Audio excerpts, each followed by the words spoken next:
نحمده ونصلي على رسوله الكريم اما بعد فاعوذ بالله من الشيطان الرجيم بسم الله الرحمن الرحيم رب اشرح لي صدري ويسر لي امري واحلل عقدة من لساني يفقهوا قولي۔ شروع کرتے ہوں اللہ کے نام سے جو بے انتہا مہربان نہایت رحم فرمانے والا ہے۔ سورۃ الکافرون ہے۔ اس سورت کو احدی سورتي الاخلاص بھی کہا جاتا ہے کہ یہ اخلاص والی دو صورتوں میں سے ایک ہے۔ دوسری تو سورۃ الاخلاص یعنی قل هو اللہ احد ہے ہی، لیکن اس سورت کو اس کا پیئر بتایا جاتا ہے، سورۃ الاخلاص کے ساتھ ملا کر پڑھا جاتا ہے۔ نبی صلی اللہ علیہ وسلم فجر کی دو سنتوں میں پہلی رکعت میں قل یا ایھا الکافرون پڑھتے اور دوسری میں قل هو اللہ احد پڑھتے۔ مغرب کے بعد کی دو رکعتوں میں بھی آپ یہی دو صورتیں پڑھتے۔ وتر کی پہلی رکعت میں سبح اسم ربک الاعلی ہوتی اور باقی دو رکعتوں میں یہی دو صورتیں ہوتی، قل یا ایھا الکافرون اور قل هو اللہ احد۔ اسی طرح طواف کی رکعتوں میں بھی پہلی رکعت میں قل یا ایھا الکافرون اور دوسرے میں سورۃ الاخلاص پڑھنا مسنون ہے۔ اور اسی طرح خاص طور پر اس سورت کو قل هو اللہ اور معوذتین کے علاوہ رات کو پڑھنے کے لیے کہا گیا ہے کہ جو رات کے وقت اس کو پڑھتا ہے سونے سے پہلے، یعنی سونے کے اذکار میں اس کو شامل کیا گیا، تو وہ دراصل کفر اور شرک سے برات کا اظہار کرتا ہے، وہ توحید پر اپنے دن کا اختتام کرتا ہے۔ اور اس میں آپ دیکھیے کہ صبح سویرے فجر میں سب سے پہلی رکعت میں قرات کا جو آغاز ہو رہا ہے وہ اس سورت سے ہو رہا ہے۔ اسی طرح رات کو سوتے ہوئے آخری عمل اور پھر وتر جو ہے آخری نماز ہوتی ہے، اس میں اس سورت کو پڑھا جاتا ہے۔ اس سے آپ دیکھیے کہ اس سورت کی اہمیت کا اندازہ ہوتا ہے کہ یہ کتنی امپورٹنٹ سورت ہے۔ اس سورت کو بعض روایات میں ربع القرآن بھی کہا گیا، یعنی قرآن کا چوتھائی حصہ، لیکن اسے ضعیف بتایا جاتا ہے۔ نبی صلی اللہ علیہ وسلم کے اس عمل کو کہ آپ اس کو کثرت کے ساتھ پڑھتے تھے، عبداللہ ابن عمر کہتے ہیں کہ میں نے 24 سے 25 بار جائزہ لیا، یعنی گنتے بھی رہتے تھے کہ کتنی بار، 24 سے 25 بار جائزہ لیا کہ آپ فجر اور مغرب کی سنتوں میں یہ سورت پڑھتے ہیں۔ بہرحال اس سورت میں بھی صرف اللہ سبحانہ وتعالیٰ کی عبادت کرنے کا حکم دیا گیا ہے، یعنی اخلاص ہی کا سبق ہے کہ انسان اپنے عمل کو اللہ کے لیے خالص کر لے اور اس میں کسی اور کا کوئی حصہ نہ ڈالے، کوئی حصہ شریک نہ کرے۔ اب دیکھیے کہ کفار بھی عبادت کرتے تھے، لیکن ان کی عبادت میں کیا شامل تھا؟ شرک شامل تھا، اس لیے اس عبادت کو تسلیم نہیں کیا گیا۔ کوئی بھی عبادت جس کے اندر شرک کی ملاوٹ ہو اس کا انکار کیا جا رہا ہے کہ وہ عبادت ہے ہی نہیں۔ عبادت صرف وہی ہے جو خالصتاً اللہ سبحانہ وتعالیٰ کے لیے کی جائے، ظاہراً بھی اور باطناً بھی۔ ظاہری طور پر جیسے سجدہ وغیرہ دعا اللہ سبحانہ وتعالیٰ سے، اور باطناً شرک خفی سے بھی پاک ہو، یعنی ریاکاری سے پاک ہو، دکھاوے کی نیت نہ ہو، سمعہ کی نیت نہ ہو، بلکہ ساری کی ساری عبادت صرف اور صرف اللہ سبحانہ وتعالیٰ کے لیے۔ تو یہاں کیا بتایا جا رہا ہے کہ آپ کفار کو بتا دیجئے کہ میری عبادت تمہاری عبادت کی طرح نہیں ہے، بلکہ وہ صرف اللہ کے لیے خالص ہے۔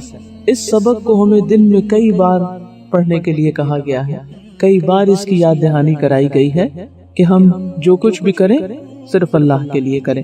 اس کے پس منظر میں یہ بات بھی بتائی جاتی ہے کہ جب قریش نے آپ کو مختلف طرح کی آفرز کی کہ آپ جہاں چاہیں آپ کی شادی کروا دیتے ہیں، آپ جتنا چاہیں سونا آپ کے لیے ڈھیر کر دیتے ہیں، اور بھی اگر آپ حکومت چاہتے ہیں تو وہ آپ کو دے دیتے ہیں، لیکن آپ نے سب چیزوں کا انکار کر دیا۔ تو جب وہ اس بات سے مایوس ہو گئے کہ کسی بھی قسم کی کوئی دنیاوی چیز جو ہے وہ آپ کو اٹریکٹ نہیں کرتی اور آپ اپنے کام سے اپنے مشن سے باز نہیں آ رہے، تو پھر انہوں نے کہا کہ چلو کمپرومائز کر لیتے ہیں، اور آپ کو ایک اور آفر کی کہ چلیے باقی چیزیں تو نہیں آپ کو چاہیے، تو ہم ایسا کرتے ہیں کہ آپ بار بار ہمیں اللہ کی عبادت کے لیے کہتے ہیں تو کوئی درمیان کی راہ نکالتے ہیں، حل وسط نکالتے ہیں، اور وہ کیا ہے کہ 1 سال آپ ہمارے بتوں کی عبادت کر لیں اور 1 سال ہم آپ کے الہ کی عبادت کر لیں گے جیسے آپ چاہتے ہیں، اور اس طرح مسئلے کا حل نکل آئے گا، سب مل کے سمجھوتا کر کے اکٹھے رہ لیں گے۔ لیکن اس موقع پر یہ صورت نازل ہوئی کہ یہ ممکن ہی نہیں، ہمیں صرف اور صرف اللہ سبحانہ وتعالی ہی کے لیے اپنی تمام عبادات رکھنی ہے، جیسے کہ پیچھے ہم پڑھ چکے ہیں ان صلاتی ونسکی ومحیای ومماتی للہ رب العالمین، اور جیسے سورۃ الکوثر میں فرمایا گیا کہ فصل لربک وانحر، کہ اپنے رب ہی کے لیے نماز اور رب ہی کے لیے قربانی ہوگی۔ تو اللہ سبحانہ وتعالیٰ فرماتے ہیں قل یا ایھا الکافرون، قل کہہ دیجئے اے محمد صلی اللہ علیہ وسلم، کس کو کہہ دیجئے؟ ان لوگوں کو کہہ دیجئے، اعلان کر دیجئے، پکار کر کہہ دیجئے۔ اور جب کسی صورت یا کسی بات کے شروع میں قل کا لفظ آتا ہے تو اس سے اس بات کی اہمیت اور زیادہ واضح ہو جاتی ہے کہ آپ ہماری طرف سے یہ پیغام ان کو دے دیجئے، آپ جا کر بتا دیجئے۔ ویسے تو آپ ہر چیز ہی بتا رہے تھے، لیکن یہاں خصوصیت کے ساتھ اس بات کی اہمیت کی وجہ سے اس سے پہلے قل لایا گیا۔ یا ایھا الکافرون، اے کافرو، اشارہ ہے کس کی طرف؟ کفار قریش کی طرف، مشرکین مکہ کی طرف۔ اور پھر اس کے بعد جو بھی ان کے طریقے پر عمل کرے کہ جس کو حق پہنچ جائے اور اس کے باوجود اس کو جان بوجھ کر وہ قبول نہ کرے بلکہ اس کو ریجیکٹ کر دے، کیونکہ کفر کیا ہوتا ہے؟ حق کو پہچان کر، جان کر، اس کے بعد اس کا انکار کرنا۔ یعنی تمہیں ہر طرح سے سمجھایا جا چکا ہے لیکن تم ابھی تک کفر پر اڑے ہوئے ہو، مان کر نہیں دیتے، اسی لیے ان کو کافر کہہ کر پکارا گیا کہ اے کافرو، لا اعبد، نہیں میں عبادت کرتا یا کروں گا، فعل مضارع ہے، نہیں میں عبادت کرتا یا میں عبادت نہیں کروں گا، کس کی؟ ماں جس کی تعبدون تم عبادت کرتے ہو یا کرو گے، میں اس کی عبادت نہیں کروں گا۔ اور وہ کس کی عبادت کرتے تھے؟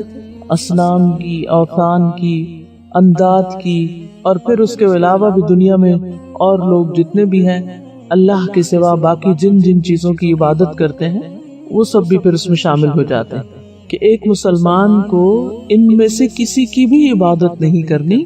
ایک اسلام جو ہے باقی سارے ادیان سے اس اعتبار سے الگ، مختلف، منفرد ہے کہ اس میں صرف اور صرف اللہ کی عبادت کی جاتی، جبکہ باقی ادیان میں اللہ کی عبادت کے ساتھ ساتھ اوروں کو بھی ساتھ شریک کر لیا جاتا ہے۔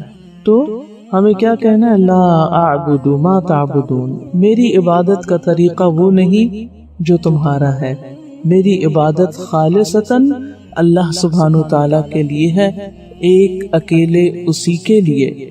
ولا انتم، اور نہ ہی تم، عابدون عبادت کرنے والے ہو، ما اعبد جس کی میں عبادت کرتا ہوں۔ اب یہاں پر کرنے والے ہو یعنی آئندہ بھی تم اللہ سبحانہ تعالیٰ کی خالصتاً عبادت کرنے والے نہیں، یعنی تم ہوپلس کیس ہو۔ اب تو یہ اعلان برات اس سے ہے۔ جہاں تک عام ایسے نان مسلمز کا تعلق ہے جن تک حق پہنچا ہی نہیں، جن کو حقیقت کا پتہ ہی نہیں، جن تک کسی نے پیغام پہنچایا ہی نہیں، تو ان کے لیے کیا ہے؟ ان کو دین کی دعوت دی جائے۔ یہ نہیں کہ پہلے ہی حلے میں ان سے اعلان برات کی دنیا میں جتنے بھی لوگ مسلمانوں کے علاوہ ہیں ہم ان سب کو اپنے سے کاٹ کے پھینک رہے ہیں، یہ نہیں مطلب اس کا۔ مطلب کیا ہے کہ تمہیں تو سب سے بہترین مواقع ملے دین کو، اسلام کو قبول کرنے کے۔ محمد صلی اللہ علیہ وسلم نے نہ صرف یہ کہ تمہیں زبانی تعلیم دی، تبلیغ کی، دعوت دی، بلکہ وہ تمہارے درمیان سال ہا سال تک موجود رہے، اپنے عمل کے ذریعے انہوں نے تمہیں حق کی بات پہنچائی، لیکن تم ہو کہ کسی بھی طور پر مان کر دینے والے نہیں، اس لیے تم سے اعلان برات ہے، کیونکہ تم عبادت کرنے والے ہو ہی نہیں جس کی میں عبادت کرتا ہوں۔ ولا انا عابد، اور نہ میں عبادت کرنے والا ہوں، ما عبدتم جس کی تم عبادت کرتے رہے یا جس کی تم نے عبادت کی ماضی میں۔ تعبدون اب کرتے ہو یا آئندہ کرو گے، اور عبدتم کا کیا معنی ہے؟ جن کی تم ماضی میں کر چکے ہو، یعنی تمہارے بتوں کو میں پوجنے والا نہیں۔ تم جو مجھے آفر دے رہے ہو کہ ایک سال میں تمہارے بتوں کی عبادت کر لوں، یہ پاسبل نہیں، یہ ممکن ہی نہیں، اس بارے میں تم اپنے ذہن سے ہی نکال دو۔ اور ہر مسلمان کے لیے اس میں بہت بڑا سبق ہے کہ وہ دین کے معاملے میں عبادت کے معاملے میں، توحید کے معاملے میں کسی کے ساتھ کمپرومائز نہیں کر سکتا، کوئی مڈل پاتھ نہیں ہے۔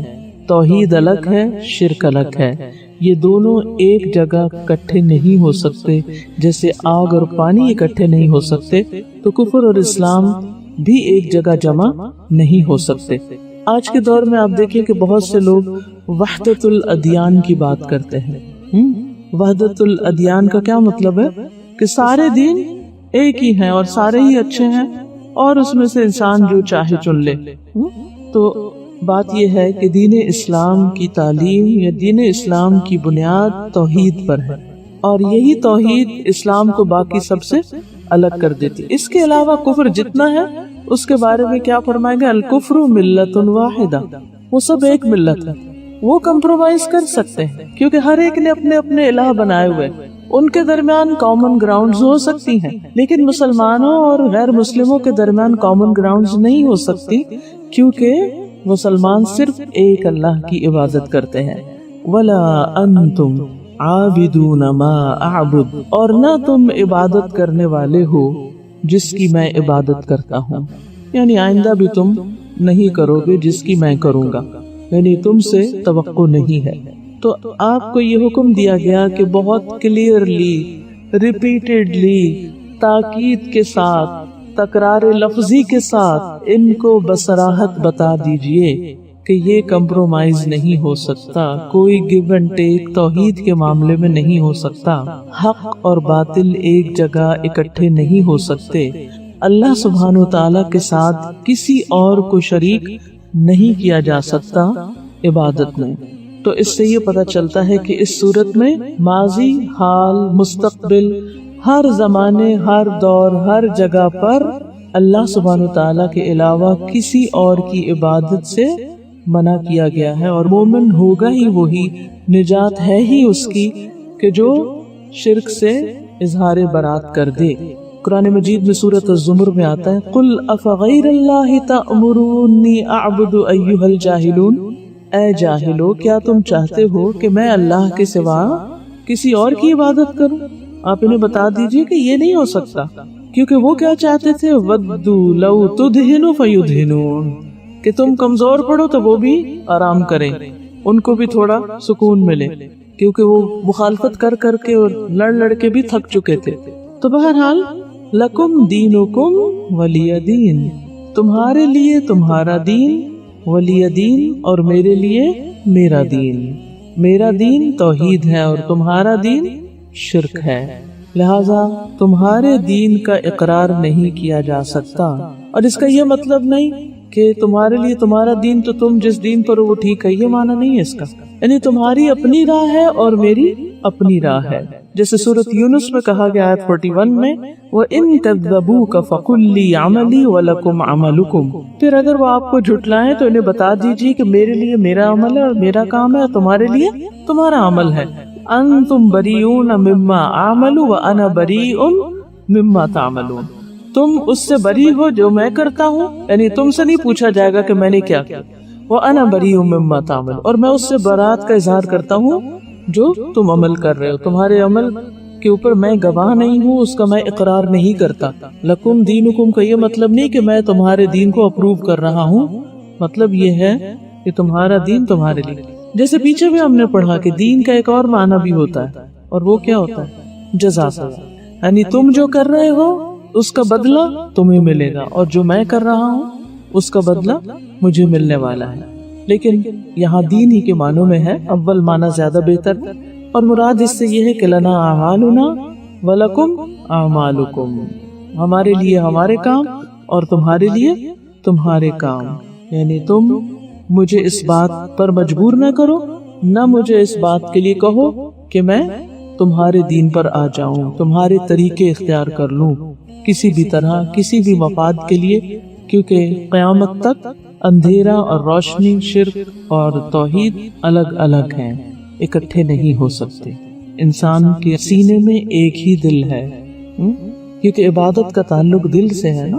وقفات میں نمبر 1 وَلَا أَنْتُمْ عَابِدُونَ مَا أَعْبُدُ لِعَدَمِ إِخْلَاصِكُمْ لِلَّهِ فِي عِبَادَتِهِ فَعِبَادَتُكُمْ لہو المقترنۃ بالشرک لا تسمى عبادہ لعدم اخلاصکم للہ، تمہارے اللہ سبحانہ تعالیٰ کے لیے اخلاص نہ ہونے کی وجہ سے عبادت کے اندر، فی عبادت ہی، اس کی عبادت میں، فعبادتکم لہو، پس تمہاری عبادت اس کے لیے، المقترنۃ جڑی ہوئی ہے، بالشرک، شرک کے ساتھ، لا تسمى عبادہ، وہ عبادت کہلا ہی نہیں سکتی، یعنی معروف معنوں میں وہ عبادت نہیں جس میں شرک شامل ہے۔ السؤال من المعلوم ان کفار قریش کانوا یعبدون اللہ، یہ بات سب کو معلوم ہے کہ کفار قریش اللہ کی عبادت کرتے تھے۔ مثلاً کیا کیا کرتے تھے؟ خانہ کعبہ کا طواف کرتے تھے، حاجیوں کی خدمت کرتے تھے، حج بھی کرتے تھے، عمرے بھی کرتے تھے باقاعدہ ان کے، اسی طرح جیسے آج کے دور میں حج عمرے کے ٹرپس ہوتے ہیں، سارے قبائل عرب آتے تھے اور حج عمرہ کرتے تھے اور قربانیاں بھی کرتے تھے اور منی عرفات جاتے، سب کام کرتے تھے اور اللہ کو بھی مانتے تھے، لیکن مشکل کیا تھا؟ اس کے ساتھ انہوں نے بت شریک کر لیے، تو ان کے اس سارے عمل کو باطل قرار دیا گیا، بھلے بظاہر وہ سارے ریچولز عبادت شمار ہوئے، لیکن چونکہ اس میں توحید نہیں تھی اس لیے اس کو عبادت نہیں مانا گیا۔ وَيَعْبُدُونَ غَيْرَهُ، اور اس کے علاوہ کی عبادت کرتے ہیں۔ فَمَا وَجْهُ نَفِي هَذِهِ الْآيَةِ عِبَادَتُهُمْ لِلَّهِ، اس میں نفی کی وجہ کیا ہے؟ لِأَنَّهَا مُقْتَرِنَةٌ بِالشِّرْكِ فَلَا تُسَمَّى عِبَادَةً۔ نمبر 2، لَكُمْ دِينُكُمْ وَلِيَ دِينِ۔ استدل الامام ابو عبداللہ الشافعی وغیرہ بهذه الآیۃ الکریمۃ علی ان الکفر کلہ ملۃ واحدہ۔ استدلال کیا ہے امام ابو عبداللہ الشافعی وغیرہ نے اس آیت کریمہ کے ساتھ اس بات پر کہ کفر سارے کا سارا ایک ہی ملت ہے، یعنی دنیا میں اصل میں دراصل دو ہی ملتیں، ایک مسلمانوں کی اور ایک کفار۔ لأن الادیان، کیونکہ ادیان جو ہیں، ما عدا الاسلام، اسلام کے علاوہ، کلھا کالشیء الواحد فی البطلان، سارے کے سارے ایک ہی چیز ہیں بطلان میں، یعنی باطل ہونے میں۔ السؤال الکفر ملۃ واحدہ، اشرح هذه العبارہ فی ضوء هذه الآیہ، اس آیت کی روشنی میں اس عبارت کی وضاحت کیجیے، تشریح کیجیے کہ اسلام کے علاوہ الادیان کلھا ما عدا الاسلام مشترکن یا مجمع علی الباطل، یا علی الشرک کہہ دیں۔ نمبر 3، لکم دینکم ولی دین، فی هذه السورۃ منہج اصلاحی، اس سورت میں اصلاح کا ایک طریقہ ہے، وہو عدم قبول، اور وہ نہ قبول کرنا، ولا صلاحیت انصاف الحلول، اور نہ اس بات کی صلاحیت ہونا کہ مختلف مشکلات کے حل کے لیے نصف نصف کر لیا جائے۔ انصاف نصف، نصف کس کو کہتے ہیں؟ آدھا آدھا، کمپرومائز کرنا مراد ہے انصاف الحلول۔ لأن ما عرضوه علیہ، کیونکہ انہوں نے جو آپ کو پیش کیا تھا نبی صلی اللہ علیہ وسلم کو، وہ جو واقعہ میں نے بتایا نا کہ جب وہ مایوس ہو گئے کہ آپ صلی اللہ علیہ وسلم ان کی کسی بھی آفر کو قبول نہیں کر رہے، تو انہوں نے آخر میں یہ آفر کر دی کہ ایک ایک سال کی عبادت کر لیتے ہیں۔ من المشارکت فی العبادت، عبادت میں اشتراک کی، یعتبر فی مقیاس المنطق حلا وسطا، یہ سمجھی جاتی ہے منطق کے اعتبار سے، یعنی لاجک کے اعتبار سے، حلا وسطا درمیانی حل، بیچ کی راہ جسے کہتے ہیں نا، بیچ کی راہ لے لیتے ہیں۔ لاحتمال اصابت الحق فی احد الجانبین، کیونکہ اس میں احتمال ہے حق تک پہنچنے کا کسی ایک جانب میں۔ فجاء الرد حاسما وزاجرا وبشدہ، تو اس کا جو رد ہے وہ حاسما بہت کریٹیکل ہے، وزاجرا اور ڈانٹ والا ہے، اور وبشدۃ اور شدت والا ہے کہ یہ ممکن ہی نہیں۔ لأن فیہ، کیونکہ اس میں، ای فی ما اردوہ، جو انہوں نے آفر کی تھی، پیش کیا تھا، مساوات للباطل بالحق، حق کی باطل کے ساتھ مساوات کی بات ہے کہ دونوں ایک ہی ہو گئے پھر، حالانکہ حق ایک ہوتا ہے دو جانبوں میں سے۔ وفیہ تعلیق المشکلہ وفیہ تقریر الباطل ان ہوا وافقتہم ولو لحظہ، یعنی اس میں باطل کا اقرار کرنا ہے، ٹھیک ہے، اور جو مشکل ہے اس کا حل نہیں ہے بلکہ وہ معلق ہے، اگر میں اس کی ایک لمحے کے لیے بھی موافقت کر لوں، یہ اس کے ساتھ کمپرومائز کر لوں۔ یہ شنقیطی نے اس کے بارے میں لکھا ہے۔ السؤال هل تقبل انصاف الحلول فی اصول الدین، کیا دین کی بنیادوں میں، عقیدے میں انصاف الحلول یعنی کمپرومائز کرنے کا جو طریقہ ہے اس سے قبول کر لیا جائے گا؟ لا، نہیں. معانی الکلمات ہے ولا انا عابد ما عبدتم لا اعبد مستقبلا ما عبدتم من الالہۃ الباطلۃ. نہیں میں عبادت کرنے والا مستقبل میں جس کی تم نے عبادت کی باطل الہوں میں سے. لکم دینکم لکم شرککم و کفرکم ولی دین لی اخلاصی یلی اخلاصی و توحیدی الذی لا ابغی غیرہ. میرے لیے میرا دین کیا ہے؟ اخلاص اور توحید جس کے سوا میں کچھ اور نہیں چاہتا. عمل بالآیات. اقرأ سورة الکافرون فی الرکعۃ الاولی و سورة الاخلاص فی الرکعۃ الثانیہ من سنتی الفجر والمغرب. اس کی پابندی شروع کریں، ٹھیک ہے؟ سورة الکافرون پہلی رکعت میں اور دوسری میں اخلاص فجر اور مغرب کی سنتوں میں.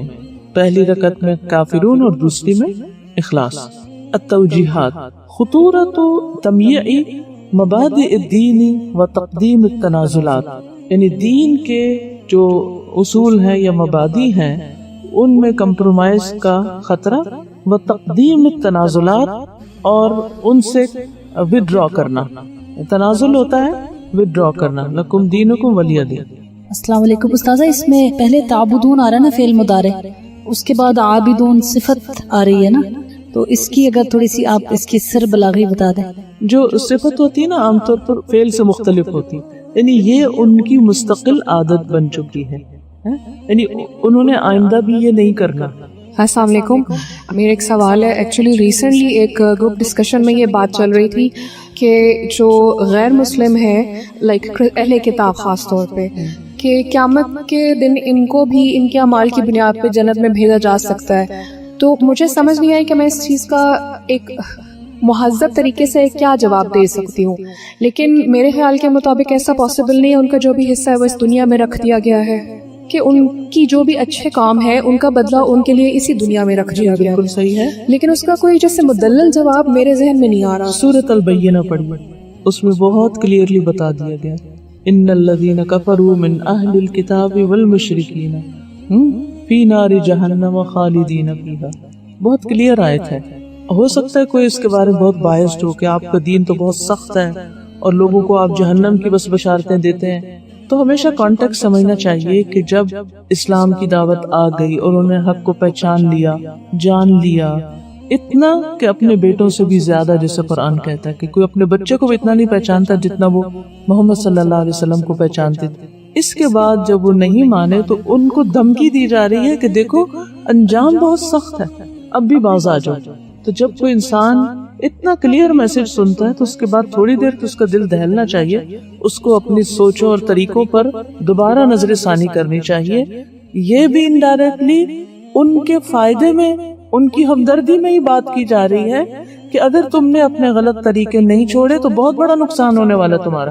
اب دیکھیں نا، جب آپ کسی کو بھی وارننگ دیتے ہیں تو اس کا یہ مطلب ہے، مثلا آپ کسی کو وارننگ دے، وہ لکھا تھا نا بڑے بڑے وارننگ اور بڑے بڑے سائن لگے ہوئے ہوتے ہیں، یعنی جو اس کی طرف بھاگ رہا ہو اس کے خلاف کوئی بات کی جا رہی ہوتی ہے. یہ نہیں مطلب ہوتا. مقصد یہ ہوتا ہے کہ اس کو بچانا مقصود ہوتا ہے کہ تم باز آ جاؤ، بچ جاؤ. یہ بہت ڈینجرس طریقہ ہے جو تم اختیار کر رہے ہو کہ ایک خطرے والی چیز، ایک گڑھے کی طرف بھاگے چلے جا رہے ہو اور جا گرو گے اس میں. سبا میں یہ سوچی تھی کہ فجر کی جو 2 سنتیں ہیں ان کی اتنی فضیلت آتی کہ وہ دنیا اور دنیا میں جو کچھ ہے اس سے بہتر ہے، کیونکہ اس میں توحید کا ذکر ہے، اس لیے شاید کہ نبی صلی اللہ علیہ وسلم نے ایسی یہ دونوں ہی صورتیں سورتِ الاخلاص ہیں، یعنی اخلاص والی 2 صورتیں. سورۃ النصر شروع کرتی ہوں اللہ کے نام سے جو بے انتہا مہربان نہایت رحم فرمانے والا ہے. سورۃ النصر. اذا جب، جاء آ جائے، نصر مدد، اللہ اللہ کی، والفتح اور فتح، ورأیت اور آپ دیکھیں، الناس لوگوں کو، یدخلون وہ داخل ہو رہے ہیں، فی دینی دین میں، اللہ اللہ کے، افواجا فوج در فوج، فسبح تو تسبیح کیجئے، بحمد ساتھ حمد کے، ربک اپنے رب کی، واستغفرہ اور بخشش مانگیے اس سے، انہو بے شک وہ، کانا ہے وہ، توابا بہت توبہ قبول کرنے والا، سورۃ النصر، اس کے کچھ اور نام بھی ہیں، سورۃ الفتح اور سورۃ التودیع، الوداعی سورت، الوداع کرنے والی۔ ابن عباس کہتے ہیں کہ یہ قرآن کریم کی آخری مکمل سورت ہے۔ ہو سکتا ہے آپ کے ذہن میں آئے کہ ہم تو آخری آیت سمجھتے ہیں، الیوم اکملت لکم دینکم واتممت علیکم نعمتی، تو پھر ان دونوں کے درمیان کس طرح کمپرومائز ہوگا، یعنی تطبیق کیسے ہوگی؟ وہ آخری آیت ہے اور یہ آخری سورت ہے، مکمل سورت، فتح مکہ کے موقع پر نازل ہوئی، مدنی سورت ہے۔ وہ کیوں؟ اس لیے کہ ہجرت کے بعد نازل ہوئی، یس، چاہے مکہ میں ہی کیوں نہیں، حجۃ الوداع کے موقع پر۔ سورت کا جو مشہور نام ہے وہ النصر ہے، اور نصر کس کو کہتے ہیں؟ مدد کو۔ اللہ سبحانہ تعالیٰ کا انسان کو اپنے دشمن پر ایسا غلبہ دینا کہ وہ دشمن کو اللہ تعالیٰ رسوا کر دے، مات دے دے، اور انسان کو کامیابی دے، ایسی کامیابی کہ جس سے اس کا دل خوش ہو جائے۔ اب جانتے کہ پیچھے نبی صلی اللہ علیہ وسلم کو تسلی دی گئی تھی ابتدائی مکی دور کی صورتوں میں سے سورۃ الضحیٰ میں، وَلَسَوْفَ يُعْطِيكَ رَبُّكَ فَتَرْضَىٰ، کہ البتہ ضرور آپ کا رب آپ کو وہ دے گا کہ جس سے آپ راضی ہو جائیں گے، خوش ہو جائیں گے۔ اور وہ وقت آ گیا کہ آپ نے اپنی زندگی میں ہی اپنے مشن کو مکمل ہوتے ہوئے دیکھا، کامیابی دیکھی، فتح دیکھی، مکہ فتح ہو گیا۔ سارے قبائل اس بات کے منتظر تھے کہ مکہ کس کے ہاتھ میں رہتا ہے، کیونکہ وہاں قبائلی نظام تھا، کوئی ایک اسٹیٹ تو تھی نہیں، لیکن سرداری اس کی ہوتی، غلبہ اس کا ہوتا، بات اس کی مانی جاتی جو مکہ پر قابض ہوتا۔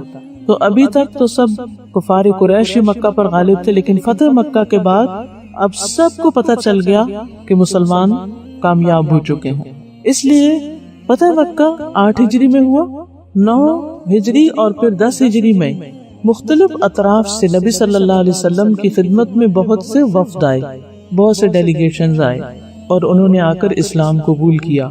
زیادہ تعداد میں لوگ دین میں داخل ہوئے، اور بھی فتوحات کا دروازہ کھل گیا، جزیرۃ العرب آپ کے زیر تسلط آ گیا۔ تو اس صورت میں ہم دیکھتے ہیں کہ 2 بنیادی باتیں کی گئی ہیں۔ ایک طرف تو آپ کی زندگی میں ہی اسلام کے غالب ہونے کی خوشخبری آپ کو دی جا رہی ہے کہ آپ تک اللہ کی مدد اور فتح آ چکی ہے، اور دوسری طرف آخری آیتوں میں آپ صلی اللہ علیہ وسلم کی وفات کی خبر دی جا رہی ہے کہ آپ کی رسالت کا کام مکمل ہو چکا ہے، اب آپ اللہ کی ملاقات کی تیاری کیجئے اور اس کے لیے کثرت سے تسبیح اور استغفار کیجئے۔ تو آئیے دیکھتے ہیں سورت کو۔ اللہ تعالیٰ فرماتے ہیں، اذا جاء نصر اللہ والفتح، اذا جب، جاء آ جائے، کس کے پاس آ جائے؟ آپ کے پاس، محمد صلی اللہ علیہ وسلم کے پاس۔ کیا؟ نصر اللہ، اللہ کی مدد، اللہ کی اعانت، یعنی نصر من عند اللہ، اللہ کے پاس سے آ جائے۔ والفتح، اور فتح، کھلا فیصلہ، واضح فیصلہ، کس چیز کا؟ کہ قریش اب مغلوب ہو چکے ہیں، مکہ فتح ہو چکا ہے۔ تو اب آپ پھر کیا کیجئے جب ایسا ہو جائے؟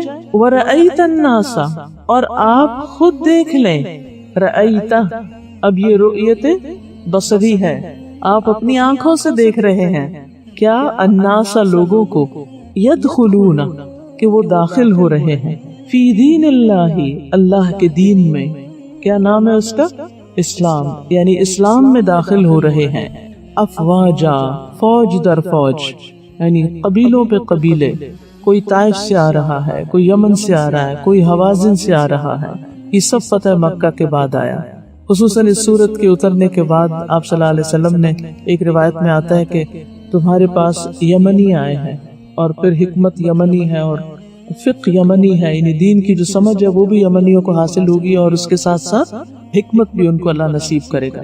تو یعنی ایسے اچھے اچھے لوگ دین میں شامل ہو رہے ہیں، اور یہی دراصل وہ نصر اور فتح تھی کہ اب ہر طرح کی رکاوٹیں دور ہو گئی۔ فتح کا مطلب ہوتا ہے کھلنا، اب دروازہ کھل گیا تو کیا ہوا؟ جو رکاوٹ تھی، بیریئر تھا، وہ ہٹ گیا۔ کسی بھی چیز کی جب اوپننگ ہو جاتی ہے تو رستے کھل جاتے ہیں۔ اور یہ فیصلہ دراصل کون سا فیصلہ تھا؟ یعنی فتح فیصلے کے معنوں میں بھی آتا ہے، کھلا فیصلہ، یعنی اللہ سبحانہ وتعالیٰ نے آپ کے دشمن کو شکست دے دی ہے، اس معاملے میں کوئی شک نہیں۔ اور آپ اپنی آنکھوں سے دیکھ رہے ہیں کہ ایسا ہو چکا ہے. جب یہ صورت اتری ابو بکر سن کر رونے لگے. آپ رونے لگے. کیوں؟ ان کو سمجھ آ گئی کہ اب معاملہ کچھ اور ہے، کیونکہ آگے آپ کو تلقین کی گئی فسبح بحمد ربک. اب کرنے کا کام کیا ہے کہ تسبیح بیان کیجئے اپنے رب کی حمد کے ساتھ، واستغفرہ، اور اس سے استغفار کیجئے، انہ کان توابا، کیونکہ وہ بہت زیادہ توبہ قبول کرنے والا رب ہے. تو اس سے حضرت ابو بکر سمجھ گئے کہ اب آپ کو جو تسبیح اور استغفار کا کہا جا رہا ہے اس کا مطلب ہے کہ آپ کے جانے کے دن قریب آ گئے ہیں. اب آپ دیکھیے کہ ایک ابو بکر کی سمجھ ہے اور ایک ہم جیسوں کی سمجھ ہے. ہم جب قرآن کی کوئی آیت سنتے ہیں تو ہمیں زیادہ سے زیادہ کیا بات سمجھ میں آتی ہے؟ بس ظاہری معنی، کچھ تھوڑی سی بات ادھر ادھر سے پڑھ لی، لیکن گہری سمجھ نہیں ہوتی. تو قرآن میں تدبر دو طرح کا ہوتا ہے، ایک عوام کی سطح پر اور ایک خواص کی سطح پر. عوام اس کے ظاہری معنی لیتے ہیں اور خواص اس کی اصل روح تک پہنچ جاتے ہیں کہ اس سے اصل مراد کیا ہے. اور اس کی تائید ایک اور جگہ سے بھی ہوتی ہے، ایک اور واقعے سے بھی ہوتی. حضرت عمر رضی اللہ تعالیٰ عنہ جب خلیفہ بنے تو آپ بدری صحابیوں کو بلاتے تھے اور ان سے متعدد امور میں مشورہ لیا کرتے تھے، کیونکہ وہ سابقون الاولون میں سے تھے، انہوں نے بڑی قربانیاں کی، مہاجرین میں سے اور کچھ انصار میں سے بھی، تو ان کی بہت اہمیت تھی. ان میں آپ ابن عباس کو بھی شامل کرتے تھے جو ابھی بہت چھوٹے تھے، عمر میں بہت ینگ تھے.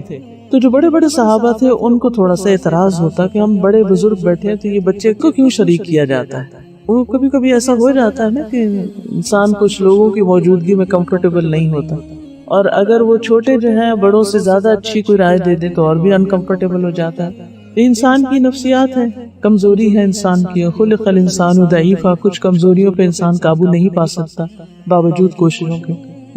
تو اس پر حضرت عمر رضی اللہ تعالیٰ عنہ نے ان سے کوئی بحث نہیں کی، کوئی انہیں دلیلیں نہیں دی، کچھ نہیں کیا.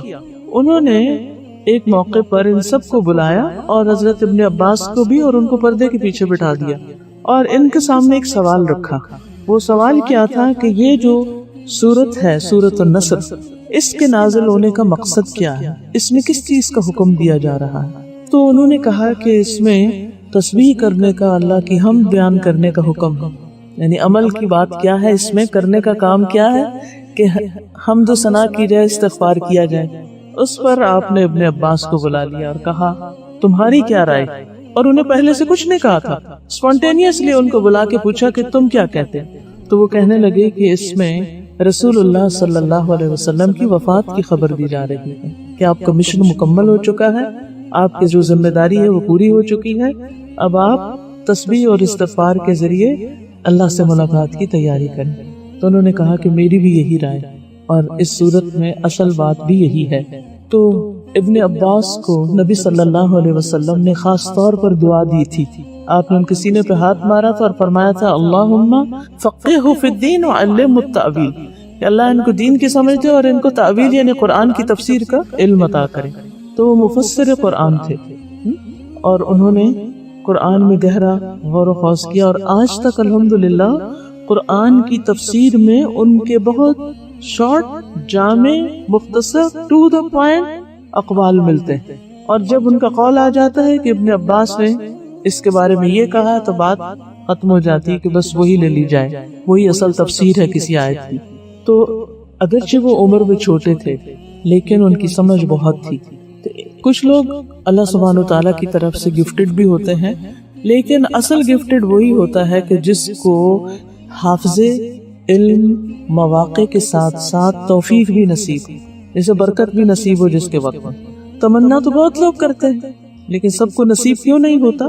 صلاحیتیں تو اللہ تعالیٰ نے بہت لوگوں کو دی ہوتی لیکن وہ ان سے استفادہ نہیں کرتے، غیر ضروری فضول لایانی چیزوں میں اپنا وقت ضائع کرتے، شیطان کے وسوسوں کا شکار ہو گئے، خود ساختہ مسائل کا شکار ہو گئے، اپنی توجہ اور اپنی ذہانت کو غیر ضروری کاموں میں لگائے. اور اب بھی یہی ہوگا.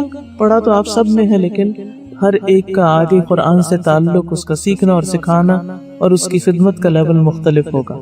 تو اللہ سبحانہ تعالیٰ سے دعا کیجیے کہ اللہ سبحانہ تعالیٰ ہمیں بھی دین کی سمجھ دے اور ہمیں قرآن میں گہری نظر عطا کرے کہ ہم اس کی اصل روح تک پہنچے اور پھر اس پر عمل بھی کریں.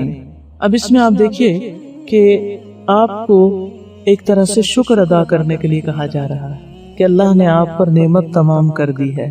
ان الذی فرض علیک القرآن لرادک الی معاد، آپ کو اپنی منزل تک پہنچا دیا ہے جس نے آپ پر قرآن فرض کیا تھا. تو اس پر شروع میں تو کہا گیا تھا نا الا ان نصر اللہ قریب، اور یہاں پر اذا جاء نصر اللہ، وہاں مدد آنے کا وعدہ تھا، یہاں اب آ چکی، اور آپ دیکھ بھی رہے ہیں کہ آ چکی ہے. اب آپ کیا کریں؟ تسبیح کریں. سبح، تسبیح کا کیا معنی ہوتا ہے؟ تنزیح، اللہ تعالیٰ کی پاکی بیان کرنا کہ اللہ تعالیٰ ہر عیب اور نقص سے پاک ہے. لیکن صرف تسبیح نہیں، تسبیح کامل اس وقت ہوتی ہے جب اس کے ساتھ حمد شامل ہو، بحمدی، ساتھ حمد کے. اور حمد کیا ہوتا ہے؟ کسی کی صفات محمودہ جو ہوتی ہیں، یعنی قابل تعریف صفات کا ذکر کرنا محبت اور تعظیم کے ساتھ. اس میں محبت اور تعظیم شامل ہوتی ہے. اگر محبت اور تعظیم نہ ہو تو وہ تعریف کیا کہلاتی ہے؟ مدح کہلاتی ہے. بادشاہوں کی مدح ہوتی ہے، ہم اسے مدح اصل میں بولتے ہیں، لیکن لفظ مدح ہے. تو یہ مدح جو ہے وہ محبت اور تعظیم کے ساتھ نہیں ہوتی. یہی فرق ہے مدح اور حمد میں. حروف دونوں کے ایک جیسے ہی ہیں. مدح میں دال بیچ میں ہے اور حمد میں آخر میں، اس کے الٹ ہے. ٹھیک ہے؟ تو اللہ سبحانہ تعالیٰ کی مدح نہیں کی جاتی، کیا کیا جاتا ہے؟ حمد کی جاتی ہے، جس میں تعریف کے ساتھ محبت اور تعظیم بھی شامل ہوتی ہے. اور اللہ سبحانہ تعالیٰ کی جو صفات کاملہ ہیں اور صفات جلال و جمال ہیں، ان کی وجہ سے اس کی تعریف کی جاتی ہے. اور یہ افضل انواع التسبیح کہلاتی ہے جس میں حمد شامل ہوتی ہے. ایک تو ہم کہتے ہیں نا الحمدللہ، یہ بھی بہت اچھی ہے، لیکن ایک ہم کہتے ہیں سبحان اللہ و بحمدہ، اللہ کی تسبیح اس کی حمد کے ساتھ. فرشتوں کی یہی تسبیح ہے. وہ کیا کہتے ہیں؟ وَنَحْنُ نُسَبِّحُ بِحَمْدِكَ وَنُقَدِّسُ لَكَ، نُسَبِّحُ بِحَمْدِكَ. اسی لیے یہ کلمات جو ہیں میزان میں بہت بھاری ہیں، سبحان اللہ و بحمدہ، سبحان اللہ العظیم. اور اگر تعریف زبان سے کی جائے اور عمل سے کیا جائے تو اس کو کیا بولتے ہیں؟ شکر. اسے شکر بولتے ہیں. ٹھیک ہے؟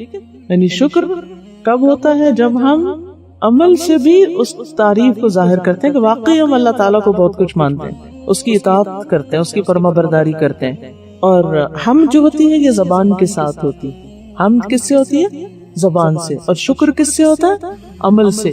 یہ فرق ہے حمد اور شکر کے بیچ میں، جبکہ حمد میں شکر شامل ہے. ٹھیک ہے؟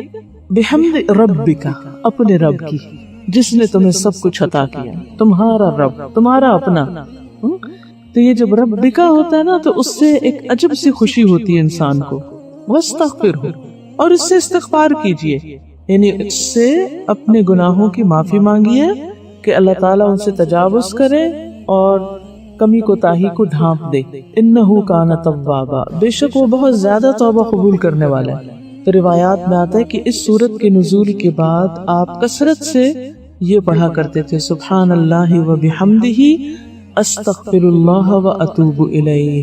اور سجدوں میں اور رکوع میں یہ پڑھتے تھے سبحانک اللہم ربنا و بحمدک اللہم اغفر لی. اور یہ جو آتا ہے نا روایات میں آپ دن میں 70 سے 100 بار استغفار کرتے، وہ بھی اس سورت کے نزول کے بعد شروع ہوا. تو بہرحال آپ صلی اللہ علیہ وسلم کو بھی استغفار کے لیے کہا جا رہا ہے. اب ہو سکتا ہے کہ آپ کے ذہن میں یہ سوال پیدا ہو کہ آپ کو استغفار کے لیے کہا جا رہا ہے، آپ کے تو اگلے پچھلے سارے گناہ اللہ تعالیٰ نے پہلے ہی معاف کر دیے تھے. لِيَغْفِرَ لَكَ اللَّهُ مَا تَقَدَّمَ مِن ذَنبِكَ وَمَا تَأَخَّرَ، تاکہ اللہ تعالیٰ آپ کے اگلے پچھلے سبھی گناہ معاف کر دے. تو پھر کس بات پہ استغفار؟ آپ دیکھیے کہ ہمیں ہر نماز کے بعد استغفار کرنے کو کہا جاتا ہے. سلام پھیرتے ہم کیا کہتے ہیں؟ استغفر اللہ، استغفر اللہ، استغفر اللہ. نماز کے اندر سجدوں میں ہم کرتے ہیں سبحانک اللہم ربنا و بحمدک اللہم اغفر لی. اسی طرح باقی مقامات پر بھی، حج کے موقع پر بھی، باقی ذکر اذکار میں بھی استغفار کی بہت فضیلت ہے. کیوں؟ عبادات کے باوجود استغفار، احسان کے باوجود استغفار. جی ہاں، اس لیے کہ اللہ سبحانہ تعالیٰ کا حق تو ادا ہو ہی نہیں سکتا.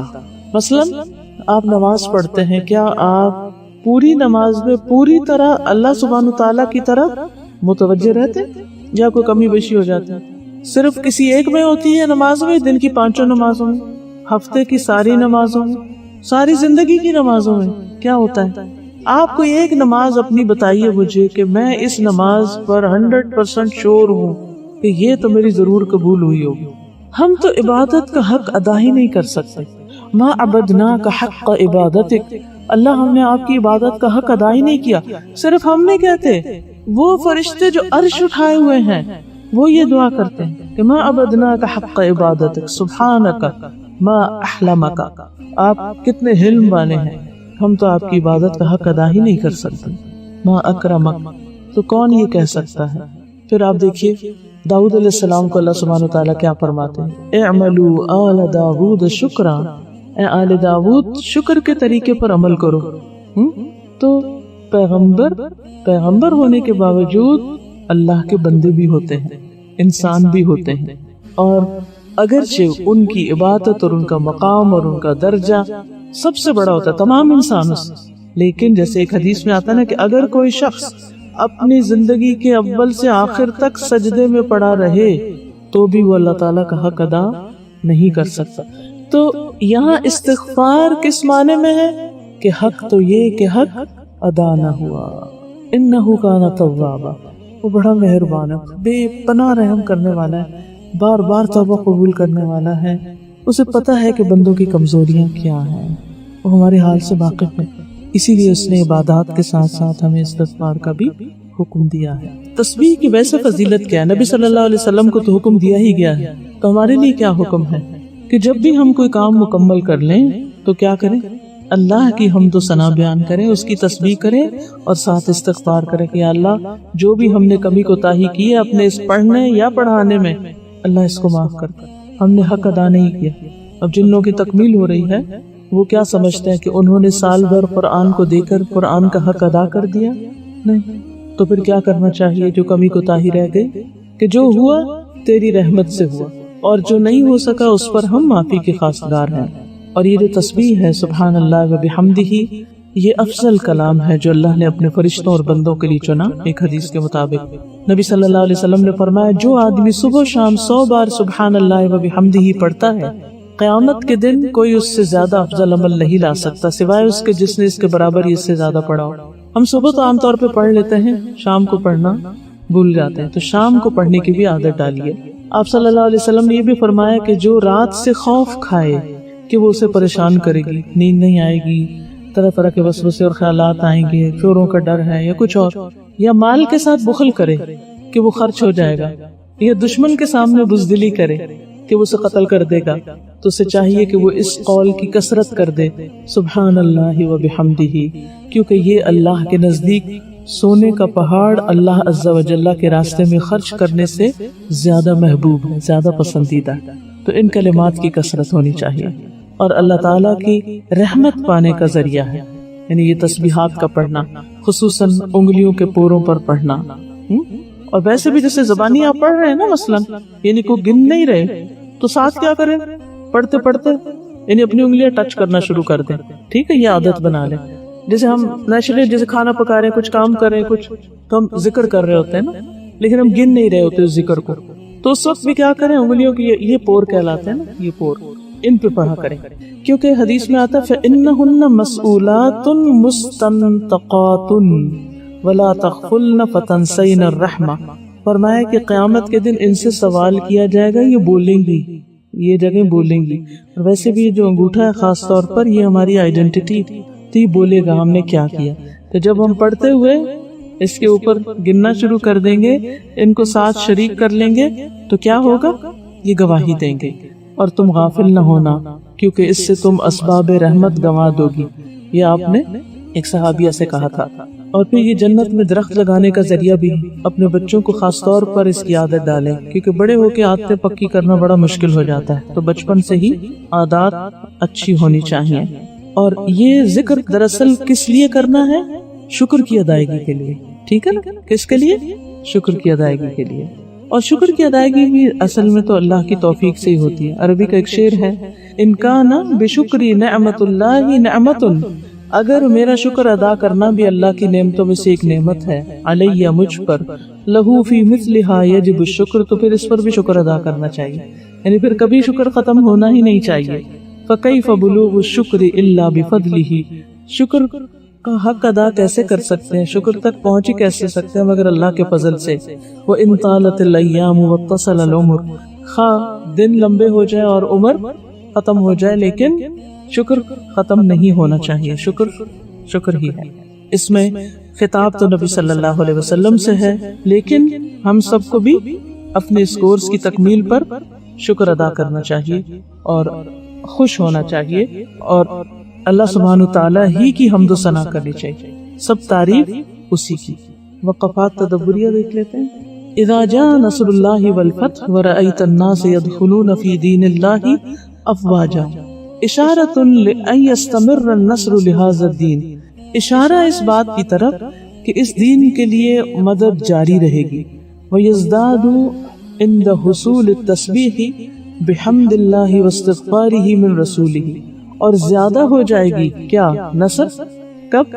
اللہ کی حمد کے ساتھ تسبیح اور استغفار پر اللہ کے رسول کی طرف سے. فإن هذا من الشکر، کیونکہ یہ شکر میں سے ہے. واللہ تعالی یقول، اللہ تعالیٰ فرماتے ہیں، لئن شکرتم لأزیدنکم، اگر تم نے شکر ادا کیا تو میں تمہیں اور بھی ضرور زیادہ دوں گا. وقد وجد ذلک فی زمن الخلفاء الراشدین، یہ چیز پائی گئی کب؟ خلفاء راشدین کے زمانے میں. وبعدہم فی ہذہ الامہ، اور ان کے بعد بھی اس امت میں. لم یزل نصر اللہ مستمرا، مسلسل اللہ کی مدد آتی رہی. حتی وصل الاسلام الی ما لم یصل الیہ دین من الادیان، یہاں تک کہ دنیا میں اسلام وہاں تک پھیل گیا جہاں تک کوئی اور دین نہ پھیلا.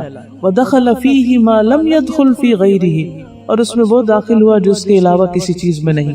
حتی حدث من الامت من مخالفت امر اللہ، یہاں تک کہ امت سے اللہ کے احکامات کی مخالفت ہوئی، اللہ کے حکم کی مخالفت ہوئی. ما حدث، تو پھر واقع ہوا جو واقع ہونا تھا. فابتلاہم اللہ، تو آزمائش میں ڈال دیا ان کو اللہ نے. بتفرق الکلمت، ان کی بات کے مختلف ہونے کے، ان کے آپس کے اختلاف کے. وتشتت الامر، اور کاموں کے بھی بکھرنے کے. فحصل ما حصل، تو حاصل ہوا جو حاصل ہوا. یعنی ہم دو طریقے دیکھتے ہیں امت میں، ایک وہ جس میں انہیں شاندار کامیابیاں حاصل ہوئیں اور وہ کس وجہ سے تھی؟ اللہ کی مدد کے آنے پر شکر ادا کرنے کی وجہ سے. اور جب شکر اور اللہ کی تعریف ختم ہوئی، یعنی اللہ کے احکامات کی نافرمانی شروع ہوئی، تو پھر آج دیکھ رہے ہیں کہ امت کا حال کیا ہے. السؤال، بین اہمیت التسبیح والتحمید والاستغفار فی نصر الامت والدین، دین اور امت کی مدد میں تسبیح، حمد اور استغفار کی اہمیت بیان کیجیے. عمل کرنے سے تو مزید مدد حاصل ہوگی اور چھوڑنے سے مدد ختم ہو جائے گی. نمبر 5، اذا جاء نصر اللہ والفتح الامور الفاضلۃ تختم بالاستغفار، عمدہ امور یا فاضل یعنی بڑے بڑے کام جو استغفار پہ ختم ہوتے ہیں. کالصلاۃ والحج وغیر ذلک، نماز اور حج کی طرح. فامر اللہ لرسولہ بالحمد والاستغفار فی هذه الحال اشارۃ الی ان اجلہ قد انتہا. فامر اللہ لرسولہ، تو اللہ تعالیٰ کا اپنے رسول کو حکم دینا کہ وہ حمد اور استغفار کرے اس حال میں، یہ اشارہ ہے اس بات کی طرف کہ آپ کی زندگی بھی ختم ہو گئی ہے. جیسے نماز ختم ہونے پر استغفار ہے، حج کے آخر میں استغفار ہے، ایسے ہی آپ کی زندگی کے آخری حصے میں استغفار. تو خاص طور پر جو لوگ بزرگ ہو جائیں، عمر کے آخری حصے میں پہنچ جائیں، سارے کام کاج ختم ہو گئے، بچوں کی شادیاں ہو گئی، سب اپنے اپنے گھروں میں چلے گئے، ساری ذمہ داریاں پوری ہو گئی، جاب سے بھی ریٹائر ہو گئے، بزنس بھی بچوں نے سنبھال لیے، اب فارغ ہیں، کس چیز میں وقت گزاریں؟ تسبیح اور استغفار میں کثرت سے تسبیح کریں. اور اسی طرح جب کوئی آپ کا پروجیکٹ اینڈ پر آنے لگے، آپ کا ایکیڈیمک ایئر اینڈ پہ آنے لگے، تو کثرت سے تسبیحات اور استغفار خود بھی اور بچوں کو بھی دیں تاکہ وہ دین و دنیا میں ایکسل کریں. فَلْيَسْتَعِدَّ وَيَتَهَيَّأْ لِلِقَاءِ رَبِّهِ، چاہیے کہ وہ تیاری کریں اپنے رب کی ملاقات کے لیے. وَيَخْتِمُ عُمَرَهُ بِأَفْضَلِ مَا يَجِدُهُ صَلَوَاتُ اللَّهِ وَسَلَامُهُ عَلَيْهِ، اور ختم ہو آپ کی عمر افضل کام کے ساتھ جسے آپ پائیں اللہ کی رحمت اور درود و سلام ہو آپ پر۔ السؤال کیف تشیر هذه السورة إلى قرب وفات النبی صلی اللہ علیہ وسلم، اس صورت میں نبی صلی اللہ علیہ وسلم کے وفات کے قریب ہونے کی جو خبر ہے وہ کہاں سے پتہ چلتی؟ جب آپ کو حمد اور استغفار کا حکم دیا گیا، تسبیح کا حکم دیا گیا، تو اس بات سے حضرت ابو بکر کو ایک دم کہاں سے سمجھ آ گئی، انہیں پتا تھا کہ اعمال کے اختتام پر استغفار کا حکم، تسبیحات کا حکم، تو اس کا مطلب ہے کہ اب آپ کے جانے کے دن آ گئے ہیں۔ اللہ ہمیں بھی ایسی سمجھ دے کہ صرف ہم اوپر اوپر پر نہ رہیں، صرف ظاہری ترجمے پر نہ رہیں، بلکہ آیات کی روح تک پہنچے کہ مقصود کیا ہے، مطلوب کیا ہے، ہم سے چاہا کیا جا رہا ہے۔ اور یہ صرف ایک دفعہ پڑھنے سے نہیں آتا، اس کے لیے کتنی دفعہ پڑھنا پڑتا؟ بار بار۔ کب تک پڑھنا پڑتا ہے؟ حتیٰ یأتیک الیقین، موت تک۔ قرآن صرف ایک بار پڑھ کے ختم کر کے مکمل کر کے رکھ دینے کی چیز نہیں ہے، جہاں سے اختتام ہوگا وہیں سے آغاز ہو جائے گا، اور ہو جانا چاہیے انشاءاللہ۔ ترجمہ دیکھیے معانی الکلمات۔ والفتح، فتح مکہ، وکان ذلک فی العام الثامن الہجری، اور یہ 8 ہجری میں ہوا۔ عمل بالآیات میں ورأیت الناس يدخلون فی دین اللہ افواجا، ادعو کافرا الی الاسلام بأی وسیلۃ تجیدها، کسی کافر کو اسلام کی دعوت دے کسی ایسے طریقے کے ساتھ جس کو آپ بہت اچھی طرح کر سکتے ہیں، یعنی جس کے آپ ایکسپرٹ ہیں، ماہر ہیں، عمدہ طریقے سے جسے کرنے کے قابل ہیں۔ قل سبحان اللہ وبحمدہ 100 مرہ، 100 بار کہیے سبحان اللہ وبحمدہ، وَأَكْثِرْ مِنَ الْإِسْتِغْفَارِ، اور استغفار کی کثرت کیجئے، وَسَبِّحْ بِحَمْدِ رَبِّكَ وَاسْتَغْفِرْهُ۔ نمبر 2، التوجیحات میں اہمیت تسبیح اللہ واستغفارہ عند تمام العبادہ، عبادت کے تمام ہونے پر اللہ کی حمد کے ساتھ اس کی تسبیح اور استغفار کا حکم، ٹھیک ہے، اس کی اہمیت کا بیان ہے یہاں پر۔ تبت، ٹوٹ گئے، یدا، دونوں ہاتھ، ابی لہب، ابو لہب کے، وتب، اور وہ ہلاک ہوا، ما، نہ، اغنا، کام آیا، انہو، اسے، مالہ، اس کا مال، وما، اور جو، کسب، اس نے کمایا، سیصلا، ان قریب وہ جلے گا، نارن، آگ میں، ذات لہب، شعلے والی، وامرأتہ، اور اس کی بیوی، حمالتا، اٹھانے والی، الحطب، لکڑی کے گٹھے کو، فی جیدہا، اس کی گردن میں، حبل، رسی ہوگی، من مسد، بٹی ہوئی۔ سورۃ اللہب مکی سورت ہے، اس کو سورۃ المسد بھی کہا جاتا ہے اس کے آخری لفظ سے، اور تبت یدا ابی لہب بھی کہا جاتا ہے۔ ایک رکوع ہے، 5 آیات ہیں، 20 کلمات ہیں۔ یہ سورت آپ صلی اللہ علیہ وسلم کے چچا ابو لہب کے بارے میں ہے۔ آپ کے چچا 3 طرح کے تھے، ایک وہ جنہوں نے آپ کا ساتھ دیا، ایمان لائے، ان میں حضرت عباس اور حمزہ ہیں، اور حمزہ افضل ہیں کیونکہ وہ سید الشہداء ہیں۔ دوسرے وہ جنہوں نے آپ کی مخالفت نہیں کی، آپ کے ساتھ تعاون خوب کیا لیکن ایمان نہیں لائے، وہ ابو طالب ہیں۔ اور تیسرے وہ جس نے آپ کی مخالفت کی اور مخالفت میں حد سے بڑھ گیا، اور وہ کون ہے؟ ابو لہب۔ تو یہاں ابو لہب کا ذکر ہے اس صورت میں۔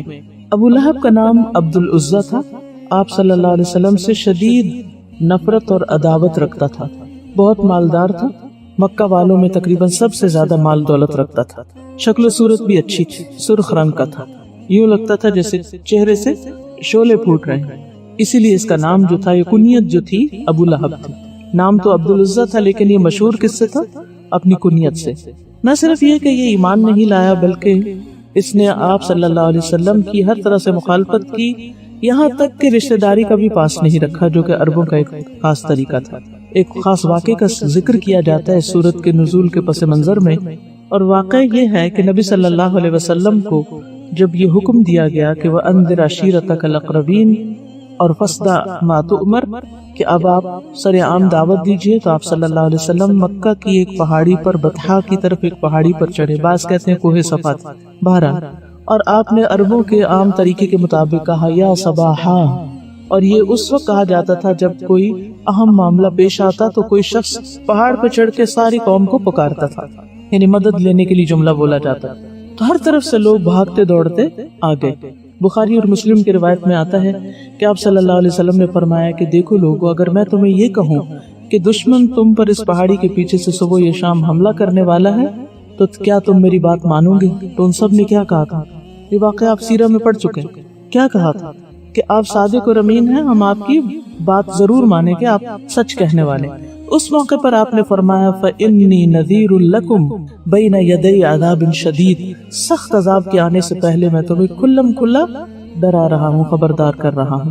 یہ جملہ سن کر آپ کا اور دین کی یہ دعوت کی بات سن کر ابو لہب کہنے لگا تبًّا لَكَ أَلِهَذَا جمعتنا، تبًّا لَكَ، تمہارے ہاتھ ٹوٹ جائیں. تب کا مطلب ہوتا ہے خسارہ یا نقصان یا ہلاکت. نعوذ باللہ تم پر ہلاکت ہو، کیا اس کام کے لیے تو نے ہمیں یہاں جمع کیا؟ اس کی اس بات کے جواب میں اللہ سبحانہ وتعالیٰ نے پوری سورت نازل کی اور اللہ تعالیٰ نے فرمایا تبت یدا ابی لہب وتب. وہ محمد صلی اللہ علیہ وسلم کے ہاتھوں پہ یا آپ کے مشن پہ یا آپ کی ہلاکت کی بات کر رہا ہے. وہ خود ہلاک ہو اور اس کے کام اور اس کے جو مقاصد اور اس کی اولاد اور اس کا مال سب کچھ تباہ ہو جائے. اور آگے الی آخری ہی ساری صورت نازل کی. نہ صرف یہ کہ اس موقع پر بلکہ دیگر مواقع پر بھی ابو لہب آپ صلی اللہ علیہ وسلم کی طرح طرح سے مخالفت کرتا تھا. ذوالمجاز مجاز کے بازار میں نبی صلی اللہ علیہ وسلم لوگوں کو جو ہر طرف سے اکٹھے ہو رہے تھے اور لوگ کثرت سے تھے، ان کو آپ اسلام کی دعوت دے رہے تھے. آپ فرما رہے تھے یا ایھا الناس قولوا لا الہ الا اللہ تفلحوا، لوگو لا الہ الا اللہ پڑھ لو فلاح پا جاؤ گے. تو وہ راوی کہتے ہیں کہ میں دیکھ رہا تھا کہ ایک شخص آپ کے پیچھے پیچھے آپ کی مخالفت کر رہا ہے اور کہہ رہا ہے کہ تم اس شخص کی بات نہ ماننا، یہ دیوانہ ہے. اور پھر بعض اوقات وہ جسمانی اذیت بھی دیتا اور آپ صلی اللہ علیہ وسلم کو سخت تکلیف دیتا. تو اس کا وجود اور اس کی مخالفت آپ کے لیے بہت تکلیف دیتی. کیونکہ آپ دیکھیں کوئی باہر سے کوئی بات کرے تو اور بات ہوتی ہے، اگر آپ کی بہن ہی، آپ کی بیٹی ہی، آپ کا خالہ ماموں چچا میں سے کوئی آپ کے خلاف لکھنا شروع کر دے، بولنا شروع کر دے، آپ کی بے عزتی شروع کر دے، آپ کے راہ میں رکاوٹ شروع کر دے، کتنا تکلیف دہ ہوتا ہے. اب دیکھیں دین کی دعوت میں بعض اوقات باہر کے لوگ مخالفت کرتے، بعض اوقات گھر میں شروع ہو جاتی. تو جب گھر میں شروع ہوتی ہے تو وہ بہت زیادہ تکلیف دہ ہوتی ہے، کیونکہ آپ کو ان سے سپورٹ کی توقع ہوتی ہے. اسی لیے موسیٰ علیہ السلام نے کہا تھا کہ وَاجْعَل لِّي وَزِيرًا مِّنْ أَهْلِي ہارون اخی، کہ میرے گھر والوں میں میرا مددگار بنا دے میرے بھائی ہارون کو. کیونکہ وہ سمجھتے بھی ہوتے ہیں اور ان کے اندر ایک خاص قسم کی ہمدردی بھی ہوتی ہے، ایک سنسیئرٹی بھی ہوتی ہے. لیکن یہاں تو ساری روایتیں پامال ہو گئیں اور سخت مخالفت پر وہ شخص طلب آیا. حتیٰ کہ یوں ہوا کہ جب یہ صورت نازل ہوئی تو اس کی بیوی ام جمیل جس کا نام عروہ تھا، ہاتھ میں پتھر لیے بڑبڑاتی ہوئی خانہ کعبہ کی طرف آئی. آپ صلی اللہ علیہ وسلم حضرت ابوبکر کے ساتھ بیٹھے ہوئے تھے اور آپ تک پہنچ گئی. کہنے لگی کہ مزمم کہاں ہے، اور پھر بولنے لگی کہ مزممن ابینا ودینہ قلینا وامرہ عصینا. مزمم کا ہم نے انکار کیا اور اس کے دین کو ہم نے ناپسند کیا اور اس کے حکم کی ہم نے نافرمانی کی. حضرت ابوبکر نے دیکھا تو آپ بہت پریشان ہوئے. نبی صلی اللہ علیہ وسلم سے کہا کہ یہ کسی برے ارادے سے آئی کہ ہاتھ میں پتھر پکڑا ہو. آپ نے فرمایا مجھے نہیں دیکھ سکے گی. بہرحال اس نے آپ کی جب یہ حج کی مذمت کی تو آپ نے فرمایا کہ میں تو مذمم ہوں ہی نہیں، میں تو محمد ہوں. آپ نے اس کو پازیٹو وے میں لے کر اس کو اپنے دل پہ نہیں لیا اور بات ختم کر دی. بہرحال سورت شروع ہوتی ہے تبت یدا سے. تبت یدا ابی لہب وتب، ٹوٹ گئے دونوں ہاتھ ابو لہب کے اور وہ خود بھی تباہ و برباد ہو گیا.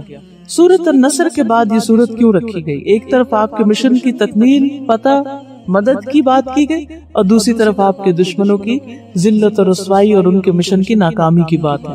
قرآن کا اختتام ہو رہا ہے اور اس میں یہ بتایا گیا کہ دیکھو آخر میں کامیاب کون ہوتا ہے اور ناکام کون ہوتا ہے. صرف ایک شخص ہے جس کا نام لے کر قرآن مجید میں اس کی مذمت کی گئی ہے اور اس کے لیے جہنم کی اور شعلوں کی سزا سنائی گئی ہے، اور وہ ہے کہ جس نے سب سے زیادہ آپ کی مخالفت کی. تبت یدا، تبت کا لفظ جو ہے نا تب یتب تبن اور تباب سے ہے ٹوٹنا اور خسارے میں پڑنا، ہلاکت میں پڑنا. وما کید فرعون الا فی تباب، یعنی فرعون کی ساری چالیں جو ہیں وہ بربادی اور نامرادی پر مبنی ہے. وما زادوہم غیر تتبیب، قرآن میں دوسری جگہ پر یہ الفاظ آتے ہیں. تو دونوں ہاتھ ٹوٹ جائیں. تبت ماضی کا صیغہ ہے اور بعض اوقات دعائیہ بھی ہوتا ہے، یعنی امر کے معنوں میں بھی آتا ہے. تو یہاں ایک طرح سے بد دعا دی گئی. ٹوٹ گئے یا ٹوٹ جائیں دونوں طرح ترجمہ کیا جاتا ہے. دونوں ہاتھ ابو لہب کے، دونوں ہاتھ.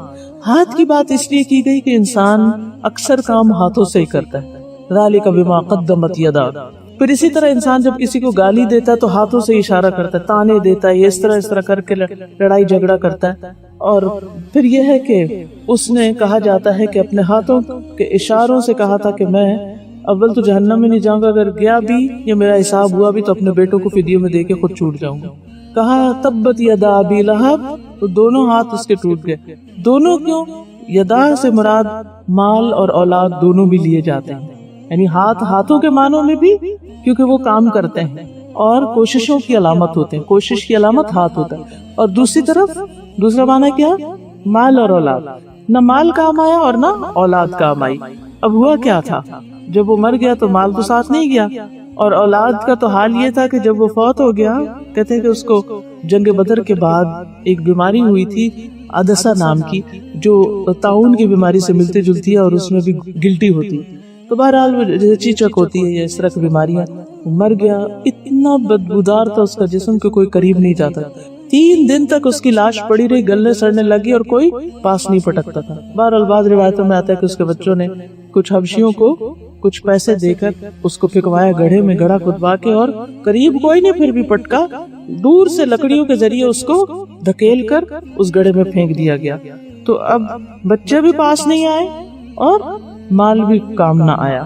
وَتَبْ، اور اس نے خود بھی نقصان اٹھایا، برباد ہو گیا. تبت اور تب، ما اغنا عنہ مالہ، نہ کام آیا اس سے اس کا مال، اس کا مال اس کے کسی کام نہ آیا. قرآن مجید میں ایک اور جگہ پہ آتا ہے وما یغنی عنہ مالہ اذا تردی، جب وہ خود ہلاک ہو گیا تو اس کا مال اس کے کس کام آئے گا. اور قیامت کے دن بھی انسان کہے گا ما اغنا عنی مالیہ ہلک عنی سلطانیہ وما کسب، اور جو اس نے کمایا. کمائی میں کیا آتا ہے؟ مال اور اولاد دونوں آتے. حدیث میں آتا ہے ان اولادکم من کسبکم، تمہاری اولاد تمہاری کمائی میں سے، یعنی انسان کی کمائی شمار ہوتی. یعنی اس کے پاس مال بھی تھا، اولاد بھی تھی، وسائل سب کچھ تھے، اس کے باوجود چونکہ اس نے اسلام دشمنی کی، محمد صلی اللہ علیہ وسلم کی مخالفت کی، تو وہ ناکام ہو گیا. سیصلا، ان قریب جلے گا. کہاں؟ نارن، آگ میں. نارن نکرہ ہے، کیا معنی نکلتا ہے؟ بہت بڑی، تفخیم کے لیے فخامت النار، بہت زیادہ آگ. ذات لہب، جو شعلوں والی بھڑک رہی ہے، کیونکہ وہ اپنے حسن و جمال کی وجہ سے ابو لہب کہلاتا تھا، تو اسی مناسبت سے اس کی سزا بھی سنائی گئی. وامرأتہ، اور اس کی بیوی بھی ام جمیل، جو ابو سفیان کی بہن تھی، عروہ بنت حرب بن امیہ. حمالۃ الحطب، جو ایندھن اٹھانے والی تھی. حمالہ کا مطلب ہے بہت زیادہ اٹھانے والی، الحطب ایندھن. ایک معنی اس کا یہ کیا جاتا ہے کہ وہ نبی صلی اللہ علیہ وسلم کے راستے میں جنگل سے ایندھن اٹھا کے لکڑیاں وغیرہ کانٹوں والی وہ آپ کے راستے میں بکھیر دیتی، کیونکہ ہم سائے تھے بالکل نیکسٹ ڈور. تو جب آپ تہجد کے لیے نکلتے تو پریشان ہوتے کیونکہ آپ کے راستے میں کانٹے بچھائے ہوتے، ہرڈلز ڈالے ہوئے ہوتے تھے. دوسرا معنی یہ ہے کہ وہ ایندھن اٹھانے والی. اس کا ایک مجازی معنی یہ، فگریٹو معنی یہ لیا گیا ہے کہ وہ لوگوں کے درمیان چغلیاں کرتی، فساد ڈلواتی تھی. مفسدہ کے معنوں میں ہے، یعنی لڑائی کی خاطر دوڑی پھرتی. نبی صلی اللہ علیہ وسلم کی بہت مخالفت کرنے والی تھی. کیونکہ حمالہ ہوتا ہے کوشش سے اٹھانے کا معنی ہوتا ہے، بہت زیادہ اٹھانے والی. اور کہا یہ جاتا ہے کہ چونکہ وہ بھی اپنے شوہر کے ساتھ مشن میں شریک تھی اور آپ کی بہت خلاف تھی. کہتے ہیں اس کا ایک قیمتی ہار تھا جس کو وہ پکڑ پکڑ کے کہتی تھی کہ میں اسے لات و عزا کی قسم محمد کی عداوت میں خرچ کر دوں گی. اور یہی ہار اس کے لیے عذاب کا سبب بن گیا، اس لیے فرمایا فی جیدہا حبل من مسد، اس کی گردن میں رسی ہوگی مسد کی. مسد ہوتا ہے کھجور کی چھال یا مونج کی رسی. کھجور کو کوٹ کے جو رسی بنائی جاتی ہے اور اس کے خوب بل دیے جاتے ہیں، لیف اس کو کہتے ہیں، وہ گلے میں ہوگی اس کی قیامت کے دن. اس سے اس کو گھسیٹا جائے گا اور اس کی کمر پر بہت شدید بوجھ ہوگا، ایندھن ہوگا اور اس کو وہ جلا رہا ہوگا. اور یہ بھی کہا گیا کہ وہ شوہر جس آگ میں بھڑک رہا ہوگا اس میں وہ ایندھن لالا کے اور بھڑکائے گی. دنیا میں جیسے اس نے شوہر کا ساتھ دیا، اس کے کہنے اور باتوں میں آ گیا، آخرت میں بھی وہ اس کی مددگار ہوگی، اس کی سزا میں اضافے کی. اب دیکھیے کہ اس سے بہت اہم بات پتہ چلتی ہے کہ جو شخص کسی کی گمراہی میں اس کا مددگار ہو، قیامت کے دن بھی وہ اس جیسی سزا بھگتے گا، اس سزا میں بھی اس کے ساتھ ہوگا. کوئی یہ نہیں کہہ سکتا میں تو بڑا مجبور تھا، میں تو اس کے تابع تھا، فلاں نے مجھے بھڑکایا، فلاں غیبت کرتا تھا تو میں سنتا تھا. نہیں، آپ اپنے کام کے خود ذمہ دار ہیں. تو اس لیے انسان کو بہت سوچ سمجھ کے کسی کا ساتھ دینا چاہیے، ظلم میں کسی کا ساتھ نہیں دینا چاہیے، گناہ کے کاموں میں، دین کی مخالفت کے کاموں میں نہیں دینا چاہیے، اور اس کے برعکس اگر کوئی نیکی کے کاموں میں کسی کی مدد کرتا ہے تو الدال علی الخیر کفاعلہ۔ اور اب دیکھیے کہ یہاں پر رسی کی بات کی گئی تو کچھ لوگوں نے قرآن کا جو مذاق اڑاتے ہیں، کہتے ہیں اچھا رسی وہاں جل نہیں جائے گی، وہ جو کھجور کی بٹی ہوئی رسی ہوگی؟ تو بات یہ ہے کہ جب لوگوں کے جسم جلنے کے باوجود وہاں زندہ رہیں گے تو سزا والے جو آلات ہیں وہ بھی اپنی اصلی حالت میں رہیں گے۔ دیکھیے آگ کب جلاتی ہے، کیوں جلاتی ہے؟ جب اس کو اللہ تعالیٰ کی طرف سے حکم دیا جاتا ہے کہ جلاؤ، اور جس چیز کو اگر اللہ حکم دے قلنا یا نار کونی بردن تو وہ پھر نہیں جلاتی۔ تو اس رسی کو اور اس ایندھن کو جیسے اللہ حکم دے گا ایک چیز کو جلائے گی اور ایک کو نہیں جلائے گی، کیونکہ وہ اللہ کے حکم کے تابع ہے، میری اور آپ کی نہ عقل کے تابع ہے اور نہ ہی اس کے۔ ایک اور چیز جو یہاں خاص طور پر سمجھنے والی ہے، اور وہ ہے جو کچھ ہم گلے میں پہنتے ہیں، چاہے وہ رسی کی طرح بٹا ہوا دوپٹہ ہو یا ہار ہو یا کچھ، ان چیزوں کو بھی اللہ کے حکم کے تابع کر لینا چاہیے۔ ہار اور خوبصورت زیور پہن کے سب کی نمائش کے لیے سب کے سامنے نہیں بیٹھ جانا چاہیے، یا اپنی تصویریں اتار کے سب کو دکھانی نہیں چاہیے۔ ایسا نہ ہو کہ یہی سجاوٹ کی چیزیں قیامت کے دن مصیبت بن جائیں۔ اور اسی طرح ایک وقت میں فیشن آیا تھا کہ دوپٹوں کو رسی کی طرح بل بل بل دے کے پھر اس کو اسی طرح گردن میں لٹکا لیا جاتا تھا، سینے پہ کچھ نہیں ہوتا۔ تو اس سے بھی باز آنا چاہیے، کیونکہ قرآن مجید میں خاص طور پر سینہ ڈھکنے کا حکم ہے۔ کیا حکم ہے؟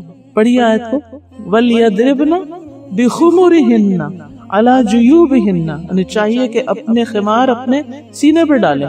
اب یہ جو دوپٹہ لیس کلچر آ گیا ہے نا کہ پارٹیز میں، اور ویسے بھی دوپٹے کے بغیر، یعنی بعض کپڑوں کے ساتھ اب دوپٹہ ملتا بھی نہیں ہے، یا یہ کہ دوپٹے سے بے پرواہ ہو کر سب کے سامنے اپنی زیب و زینت کی نمائش کرنا، اس معاملے میں بھی احتیاط برتنے کی ضرورت ہے، کیونکہ بعض اوقات جو ہماری زیب و زینت ہے وہ مردوں کے لیے اور محرم رشتہ داروں کے لیے بھی اٹریکشن کا باعث بن جاتی۔ کل رات مجھ سے کسی خاتون نے سوال کیا کہ میرے سسر نے میرے ساتھ زنا کیا، کیا میں اسے زہر دے کے مار سکتی ہوں؟ کیونکہ یعنی کہ دین میں سزا ہے کہ ایسے شادی شدہ شخص کو مار دو، قتل کر دو، رجم کر دو۔ تو اب آپ سوچئے کہ وہ پھر جب یہ ہم کچھ سن لیتے ہیں اور پھر اس کا اپنے پاس سے مطلب نکال لیتے ہیں۔ لیکن میں یہ سوچ رہی تھی کہ بعض اوقات ایسے بہت سے کیس دبے ہوئے ہوتے ہیں۔ ایک دن پہلے کوئی کزن کا مسئلہ بتا رہا تھا کہ چھوٹی سی تھی اور کزن نے مسلسل اس کے ساتھ زیادتی کی، اور اب شادی آ رہی ہے تو شدید خوف کا شکار ہے۔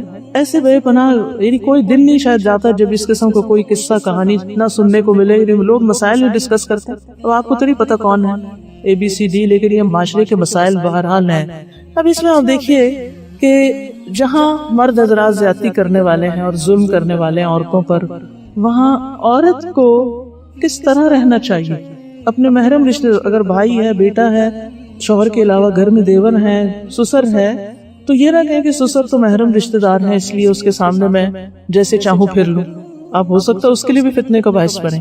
تو عورت گھر میں بھی اپنے سینے پہ دوپٹہ ڈالے رکھے، یہ حیا کی علامت ہے، اور جب حیا ہوتا تو ایمان ہوتا، اور حیا رخصت ہوتا ایمان چلا جاتا۔ ہاں یہ الگ ہے کوئی بھی نہیں کام کاج کر رہے ہیں تو آپ اتار کے پھر اپنا پڑھ رہے ہیں، اپنا کچن میں کام کر رہے ہیں، کچھ کر رہے ہیں، لیکن جو ہی آپ دیکھتے ہیں کہ ایسے لوگ آس پاس بہت سے موجود ہیں، حتیٰ کہ بعض اوقات افسوس سے کہنا پڑتا ہے لڑکیاں بھی لڑکیوں کے حسن سے اٹریکٹ ہو جاتی ہیں۔ یہ شر بھی بہت معاشرے میں عام ہو گیا، یعنی لیزبین اور گیز اب عام ٹرم ہے جس کو آپ دیکھتے ہیں۔ تو اس میں کیا دوسری پارٹی زیادہ قصوروار ہے یا پہلی پارٹی بھی حصے دار ہے؟ یعنی جو زینت کی نمائش کر رہا ہے کیا وہ بھی حصے دار نہیں ہے؟ وہ دعوت دے رہا ہے نا، تو اپنے لیے جو اللہ نے حدود رکھی ہے اس کی خود پابندی کیجیے۔ اور پھر بعض اوقات ایسے ڈریسز، اللہ کا شکر ہے ہمارے معاشرے میں اتنے، لیکن کچھ کلچرز میں اس طرح کی چیزیں پائی جاتی ہیں، بالکل سٹریپ کے ساتھ، اور پوری سینہ اور پوری کمر پیچھے سے ننگی ہو رہی، بازو ننگے ہو رہے ہیں، ٹانگیں ننگی ہو رہی ہیں۔ کیا ہے عورتوں کی مجلس میں؟ آپ کو کیا پتا کہ عورتوں میں سے کون کس قسم کی عورتیں ہیں؟ قرآن مجید میں عورتوں سے بھی یعنی ایک حد کے اندر رہنے کا حکم دیا گیا، سورۃ النور میں آپ پڑھ سکتے ہیں، کیونکہ اب ذہنوں کا بگاڑ اتنا زیادہ ہو گیا ہے کہ انسان کسی جگہ اپنے آپ کو محفوظ تصور ہی نہیں کرتا۔ اپنے آپ کو خود بچا کے رکھیں، کسی پہ الزام دینے سے پہلے خود اپنی حفاظت کریں۔ بہرحال اس میں آپ دیکھیے معنی الکلمات میں تبت کا معنی خسرت و ہلاکت، وہذا دعاء علیہ، یہ بد دعا ہے۔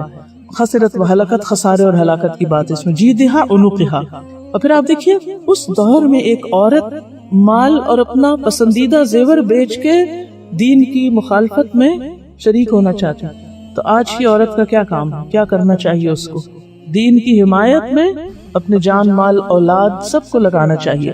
پھر توجیحات میں الحذر من ایذاء عباد اللہ الصالحین، اللہ کے نیک بندوں کو اذیت دینے سے بچیں، ڈریں. کیوں؟ کیونکہ اللہ کی لاٹھی بے آواز ہے، اور اگر آپ اللہ کے محبوب کو یا اللہ کے دوست کو کوئی تکلیف دیں گے تو کیا ہوگا؟ اللہ کی دشمنی کو دعوت دیں گے. من عادى لی ولیا فقد آذنته بالحرب، جس نے میرے کسی دوست کو اذیت دی، اس سے عداوت رکھی، تو میں اس کے خلاف جنگ کا اعلان کرتا ہوں. حدیث قدسی. اور وقفات تدبریہ میں تبت یدا ابی لہب وتب عرف بہذا ان الانتماء الى الصالحین لا یغنی الا ان وقع الاقتداء بهم فی افعالهم. اس بات سے پتہ چلا کہ صالحین کے ساتھ تعلق، انتماء ہوتا ہے کسی سے نسبت، لا یغنی کام نہیں آئے گی، الا مگر ان وقع الاقتداء بهم فی افعالهم، ان کے کاموں میں جب تک ان کی پیروی نہ کی جائے تو صرف ان سے تعلق فائدہ نہیں دے گا. لأنہ عم النبی صلی اللہ علیہ وسلم، کیونکہ وہ تو نبی صلی اللہ علیہ وسلم کا چچا تھا، آپ کا خون تھا، آپ کے خاندان میں سے تھا، لیکن اس کے باوجود اس کے لیے سب سے بڑی وعید آئی ہے قرآن میں. اگر کوئی بچ سکتا تو ابو لہب رشتہ داری کی بنا پہ بچتا پھر، لیکن ایسا نہیں ہوا. السؤال هل ينفع علو النسب اذا كان بلا عبادہ، کیا نسب کی بلندی فائدہ دے گی کہ ہم سید ہیں، ہم